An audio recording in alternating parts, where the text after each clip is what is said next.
Hi, I'm Deneen, and I'm so glad that you're here to spend some math time with me today. We're doing fine. Wonderful. Stanley and I are well. We are safe. We are a good 90 miles away from where all the fires are happening, and we went through this in the fall. I never shared with you, but the fires were so bad here in the fall where we are that we lost an entire week of school back then. And so, we really are feeling so much for the people in Los Angeles, as are you, I know, because there are crises all over. But we are thankful that we are well. We've been dealing with a lot of power outages, but that's nothing compared to losing a home. And we hope that wherever you are well and doing very well and are happy too. Today's activity is a routine that can be done at the beginning of the day or the beginning of your math period. I spend about 10 minutes, 7 to 10 minutes on this a day right now. And it comes to us from John Sangiovanni, who has written a book called Daily Routines to Jumpstart Math Class. And he's written one of these for elementary school, middle school, and high school. And I have all three. Even though I don't get to use the other ones, I just was so excited about them. I bought them, and I do have fun looking at them and thinking, oh, if I were a high school teacher, I would do this. Or I'm a middle school teacher, I would do this one. But I've gotten to be trained by John Sangiovanni 3 times now. He works closely with one of my favorite fluency experts, Jenny Bay Williams. And I haven't done a routine that he teaches that I haven't fallen in love with. And this one is fantastic. It's called the Mighty Tens, and it's to help our students work better with tens, hundreds, and thousands. So I'd like to show you what we've been doing. I'm planning to do this for, I don't know, probably 3 weeks. I started last week and the students are just craving it. I've been doing 2 a day, and let me show you. Now it goes very well with, I don't know if you've seen the video that we made called Sums of 10, and I bet Wonderful Stanley will put a link to that video for you. It is so imperative that our students understand what combinations create 10. And what this game does is help to transfer that to higher levels of math. So this is what you can start with. And I don't give the students any paper or anything. I just had them make a 3x3 grid. And at first they didn't know how to make a 3x3 grid, but now they're experts at it. And then I show them this on my projector and they fill in the numbers themselves. You can repeat digits or you can leave digits out. Like I didn't put a 9 in here anywhere. And then the students begin on the side to put the combinations that they can use to make 10.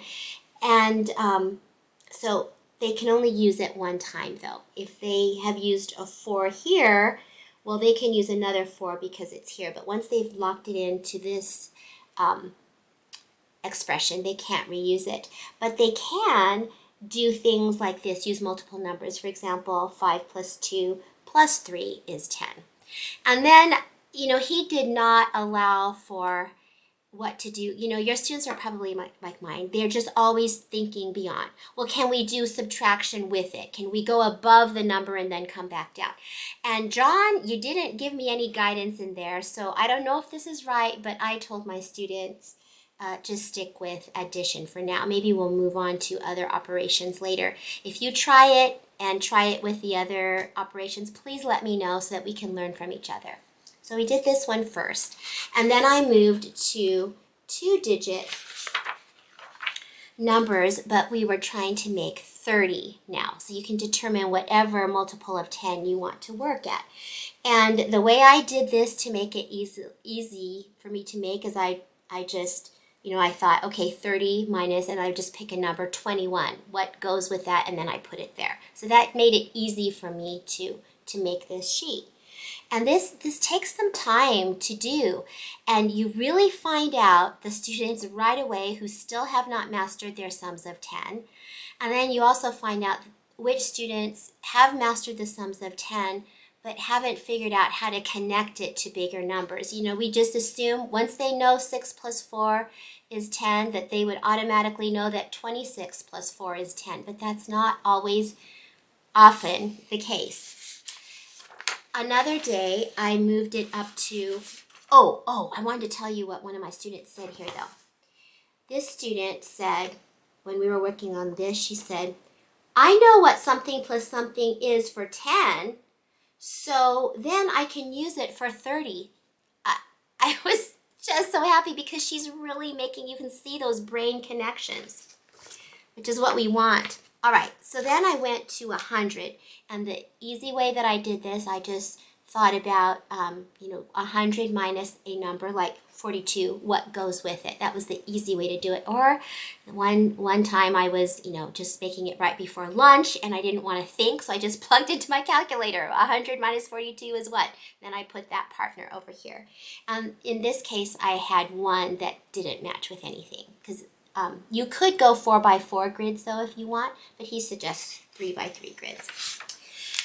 I haven't done this yet. Oh, and then I had a student say this. Kate said this. She goes, this really helps with my tens, which I thought was an interesting way to look at it. I would think we would be thinking my tens really help with this. But she said this really helps with my tens. And then she said, I think, and then said, that's the word I like, think. And I thought, these children are mimicking what they hear me saying, talking about the beauty of thinking. And we have started using a new sign that I have learned from the workshops that I attend. This sign. Have you seen this sign? Maybe you know it. Maybe I'm the last one to know. But we're using this to mean I'm still thinking. And the students are getting very, they're advocating for themselves. Like they'll put it up. Don't say it yet. And they'll hold it up. I'm thinking. Thinking doesn't have to happen quickly. And if you're like me, it just doesn't happen quickly. I'm a very slow thinker. This is what I'm going to try this week. And this is from John's book. Make 40, but look, you have 2 grids where I'm connecting these. I have to look at something from this grid and this grid to make 40. Can you see the applications of this? And I'm also going to try this one this week where we go for big numbers like make 750. And I thought there are so many applications for this, but we're working in division now. Maybe you are too. And when we're doing our long division, look at this problem here. When we come to subtract, do we really want to see our students having to use the standard algorithm to rename this 0 here for something like 30 minus 24? Don't we want them to automatically see that 30 minus 24 is 6? There are so many steps in division anyway. Wouldn't it be a gift if we could help our students to have one less step when they can? Let me read to you what John says about these tens. He says, we cannot practice and extend such a critical skill of combinations of 10 enough. In fact, it's entirely possible that students in 2nd, 3rd, and 4th, I would say beyond, grades need to routinely practice combinations of 10 as well as connect combinations to making tens, to making hundreds, to making thousands, and so on. And in this routine, the Mighty 10, students have a beautiful opportunity to do that. So I hope you will join me in helping our students make connections this week to the tens, the hundreds, and thousands. And I thank you again for spending time today, and I look forward to seeing you next week.